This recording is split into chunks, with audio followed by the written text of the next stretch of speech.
One of today's most prominent science fiction authors recently caused a little bit of a storm on social media, and he got me thinking whether or not we're doing this booktube thing all wrong. I'd love to hear your thoughts on this, so please join the conversation.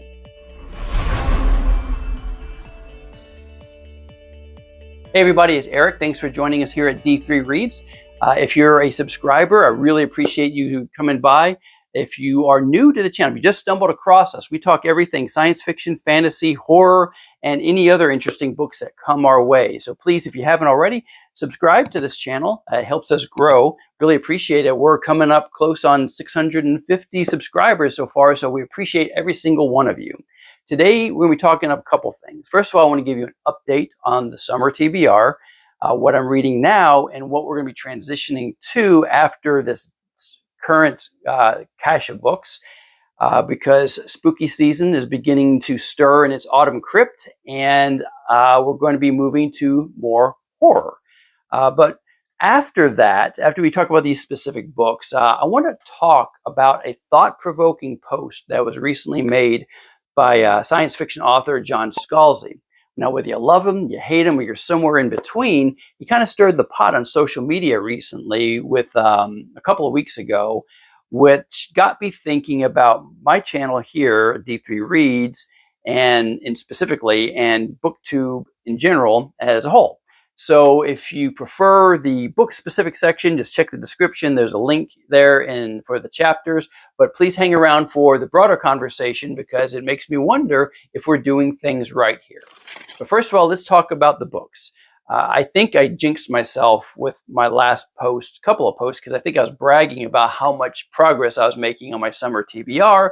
Well, that got cut out at the knees a couple of weeks ago, and it always does. And I don't know why I didn't realize this was coming, because August has a lot of things going, especially as you parents may know. School's getting ready to start, so I had to get my son ready for that. His cross-country season was going. I began in earnest, and so there's practice and all that kind of thing. And then you've got, you throw in a couple of birthdays in there. Mine was one of them. You get really distracted. So my reading did not progress the way it was the first couple of weeks in August. So I am currently still reading the books that I covered a couple of weeks ago. I am well on my way in Joe Abercrombie's The Devils. The book is very well written. I'm enjoying it immensely so far. I got a couple of things I'm nitpicking on. I'm taking notes, and I will do a complete review here in a couple of weeks when I go over my current, when I go over this roll-up of recent fantasy. Speaking of fantasy, the other book that I am still in the midst of is Brandon Sanderson's The Well of Ascension, the second book in the Mistborn series.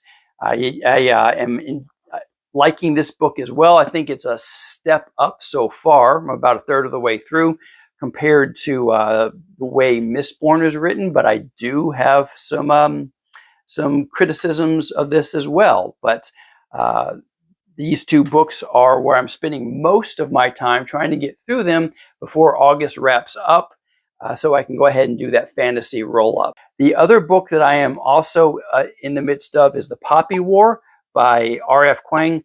This book, I actually got a little bit of a setback in this, because I was one of the ways I try to get through a lot of books is I will find a book with an audio version so I can listen to it when I'm traveling, because I do a decent amount of driving. And so I will listen to that as well. But I almost always go back and read the book. Well, in this particular case, I was not really enjoying the audio book. I don't know the name of the person who was reading it, but she's fine voice talent. But there was something about it that just wasn't sticking for me. So I had to stop and just start reading the book on the hardback or the paperback version. So I'm not as far along in there as I would have expected. So those three fantasy books are what I'm currently reading, and I hope to have wrapped up here in the next couple of weeks. I'll give you detailed book reviews on those. But if you've read any of those books, just feel free to drop a comment and let me know if you liked them, if you're disappointed in them, and if you recommend any other books. I'm going to continue that's related to them. Any other R.F. Kuang books or Brandon Sanderson's book. I'm going to try to stick with the Mistborn series. Even though I'm enjoying it, it's not. I'm not super passionate about it. And of course, I mentioned that when I first started Joe Abercrombie's book, that it was my first of his books, and so I'm wondering what to go to after I finish The Devils. So please let me know what you think would be a great next Joe Abercrombie book. Those are the books that I'm currently reading. I have some horror books that are beginning to kind of array and get ready to dive into, but over the last couple of weeks, I've kind of gotten a little bit of a book haul recently, and I want to share with you some of my favorite ones. I did a couple of weeks ago, we did a top 10 best science fiction books video, and one of the books on that list was one I had not read it, and it wasn't ever in my radar, which is Dan Simmons' Hyperion. And I saw that it was extraordinarily popular, and I felt kind of embarrassed that I really had no idea what it was about or anything. So I went out and I got a copy of it. And so I'm excited to read it. Actually, I started reading it, but then I had to put it down because I knew if I started reading this, I would never finish the other books on my TBR that I'm in mid-stride with. So I put it back down to make myself so I can finish the first books, and then I can get to this and do another science fiction summary. Now, staying on the science fiction front, when I did that top 10 list, it reminded me, one of the most famous and most popular science fiction books and series of all time is Isaac Asimov's Foundation series. And it has been a long time since I actually read Foundation, and I never read the subsequent books after Foundation. I just read it. Well, for my birthday, one of the things I really made sure, or I was intent on doing, is fixing some of that. So what I did is I bought myself a new copy of Foundation, published in the 1950s. I think this was in Foundation and Empire, which is the second book in this series, which was published, I think, in 1961.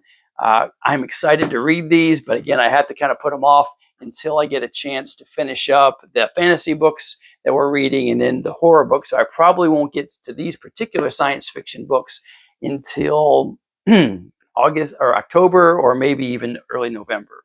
But while I was also out, I grabbed a copy of Red Seas Under Red Skies by Scott Lynch. I mentioned a number of times several months ago when I first read his book, The Lies of Locke Lamora. It became instantly one of my favorite recent fantasy books, and I've been meaning to get this, the second installment in the series, for quite some time. And because my birthday was coming up, I finally did it. So I'm really excited about reading this one. Once again, I had to force myself to put it away so that I could, focus on what I'm currently reading. But I will say, if you've never read The Lies of Locke Lamora, or I guess the rest of the series, I find it interesting that one of the things that makes it stand out is its setting, being in kind of a medieval Venice type setting. That and the names and the cultural references and all that all seem to be based on that kind of. It's not the Western England and France and German kind of fantasy settings that were I think are far more popular or more common. So that's one of the things that stuck out to me, and that's pretty neat. But it just strikes me funny that as I'm reading The Devils, that there's a setting in a kind of alternate Earth sort of Venice setting in there. So I thought it was neat that that here we got two popular books that are set in a medieval sort of Italian setting. So thought that was kind of cool. So that's the current book haul. I think actually I have a couple more, but I'm going to hold off on talking about them. One of them's nonfiction, and I'm going to do a nonfiction roll up here, hopefully by the end of the year. Some good nonfiction books I've been reading. So what are you reading? Let me know. And if you've got any suggestions, whether it's for spooky season, for upcoming Halloween season, or anything else, just drop it in the comments and let me know, because I'm always looking for the next good book. Okay, so this next piece is, as I mentioned, based off comments made by John Scalzi. Now, he is the author of the Old Man's War series, and he has written a lot of recent science fiction. Starter Villain, When the Moon Hits Your Eye.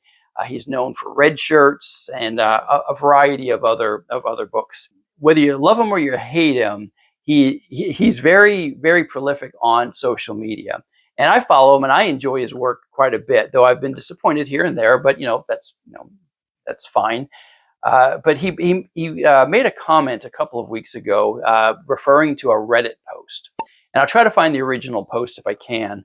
But essentially what it was doing is there was a discussion on Reddit that was asking what fantasy book, or excuse me, not fantasy, but science fiction. What science fiction books do you think are must reads for, for a young person? And I think they're specifically talking young people. So folks who hadn't been into sci-fi, but are wanting, to kind of check it out.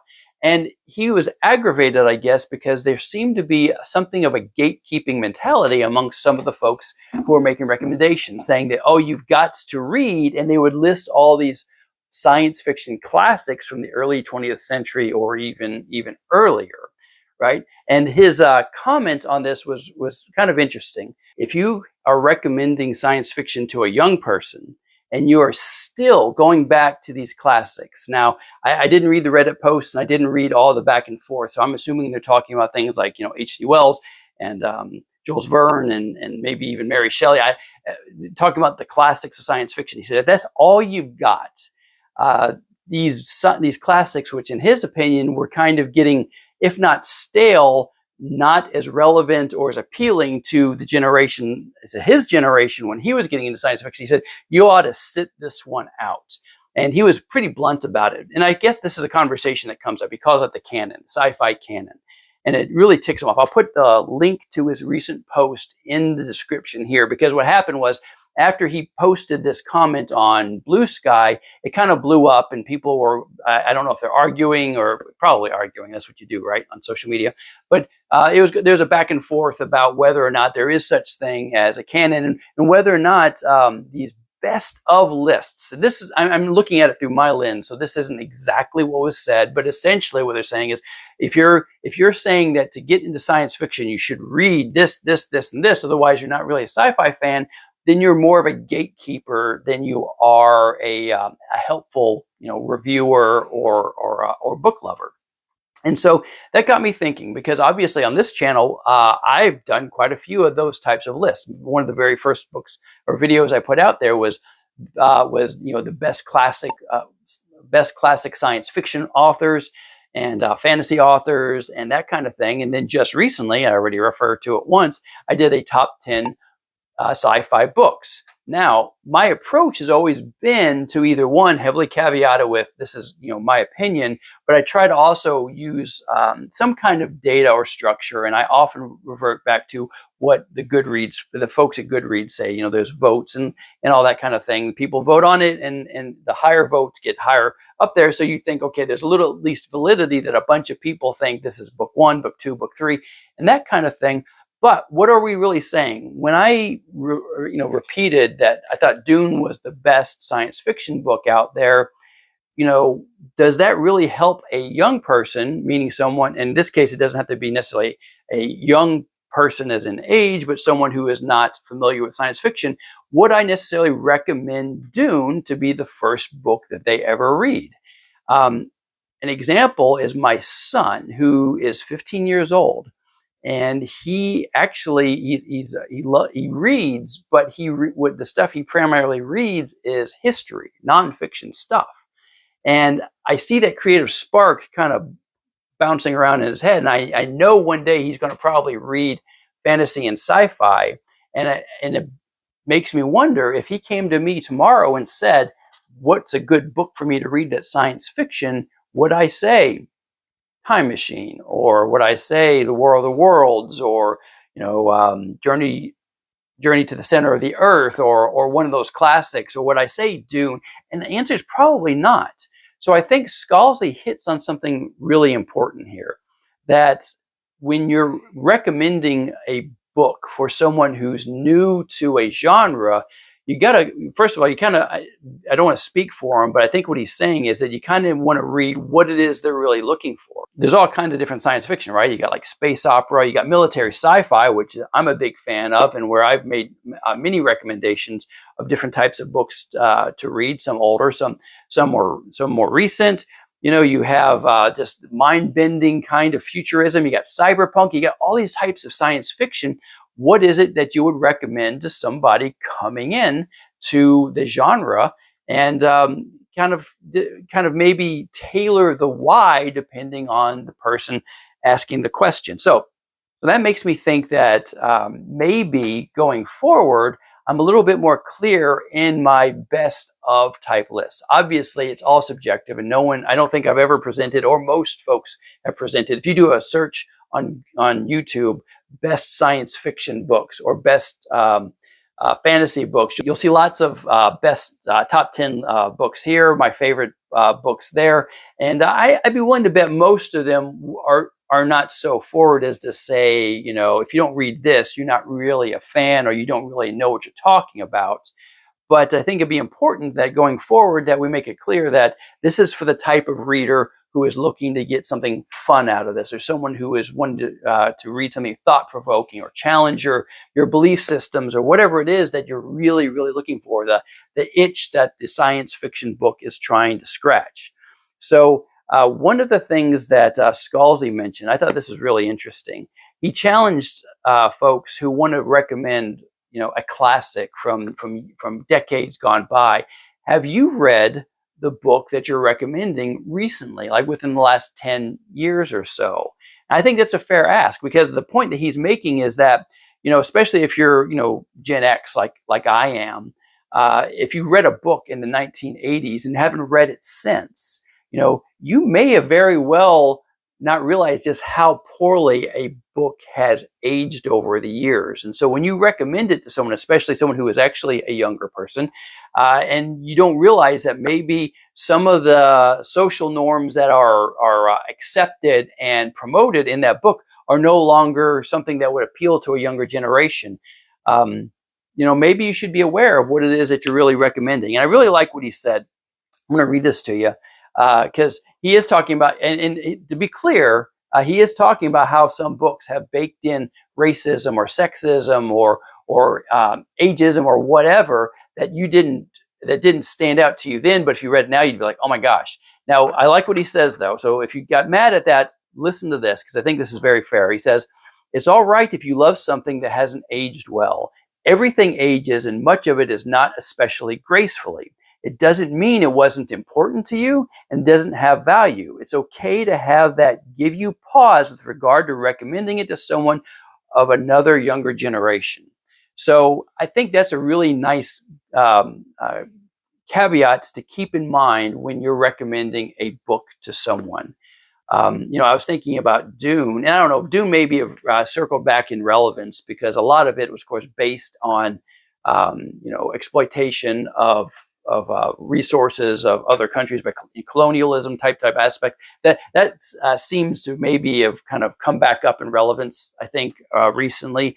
But other books, like if you think of The Time Machine, and it's so there's a lot of classism type things in there that was way more, I think, discussed and debated back in the late 19th century, early 20th century than they are now. And so there's kind of this kind of heavy kind of political context that doesn't really hit anymore. And so again, even though I love The Time Machine, I have read it relatively recently, I'm not sure that, again, I would recommend it to my son or somebody else who's just now getting into it. But I will say that the classics, now here's the thing about the classics. The fact that these authors were able to conceive of their futuristic, fantastic worlds without being saturated in the imagery and the literature like we are today. Today's science fiction writers, they have tons of material and books and movies that's inspired them to come up with their own creative stories. Whereas these folks, even though the era that they lived in, we're talking like mid 1800s, early 1900s, that was an age of innovation and scientific inquiry and that kind of thing. So that was probably sparking their imagination. They didn't have the types of stuff we have, them and everything that came past them, to help them create their worlds. And the fact that they did so in a way that spanned generations makes me not embarrassed or I won't hesitate to recommend those books to other folks, but maybe I would recommend them to more seasoned readers. Someone who's read a lot of science fiction, I'd say, oh, have you ever read The War of the Worlds? I think you can make the case that it's probably one of the first examples of military science fiction. And that, so I might recommend that to a military sci-fi fan who hasn't had a chance to read that sort of thing. So just keep that in mind, and I'm going to try to keep that in mind. It also gives me some motivation to kind of focus in some of these best of lists to try to make them a little bit more relevant to folks who are trying to find specific types of inspiration for science fiction, fantasy, horror, that kind of thing. So what do you think? Do you think John Scalzi has something here? Do you think that what we talked about here makes sense? Please drop a comment. I would love to hear your thoughts on this. And let me know. Let me know what you're reading and how your summer reading has gone. And if you found a gem and some book that you just thought was amazing, and you know, please, and especially if I haven't talked about it here, if you've been subscribing for a while and I haven't talked about it, please drop a comment. Again, I'm looking for the next best book. Really appreciate you all's time. Everybody have a great day. Hope you're having a great summer. I'll see you next time.